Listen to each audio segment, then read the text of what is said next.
हमारे नुमाइंदे तारिक अहमद राजपूत की रिपोर्ट के मुताबिक वजीर आला पंजाब मोहतरमा मरियम नवाज शरीफ के विजन महफूज पंजाब के तहत अमली इकदाम जारी हैं।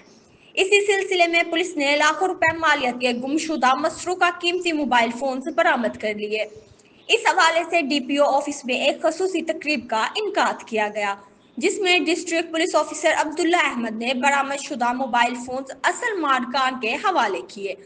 तकरीब के दौरान मुख्तलिफ कंपनियों के 20 से जायद मोबाइल फोन मुतासरा शहरियों को वापस किए गए।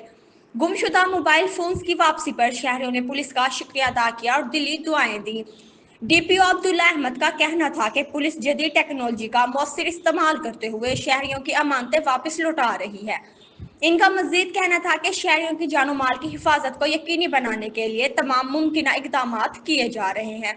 इन्होंने शहरियों से अपील की है कि किसी भी इमरजेंसी की सूरत में फौरी तौर पर पुलिस हेल्पलाइन 15 या करीबी थाने से राब्ता करें।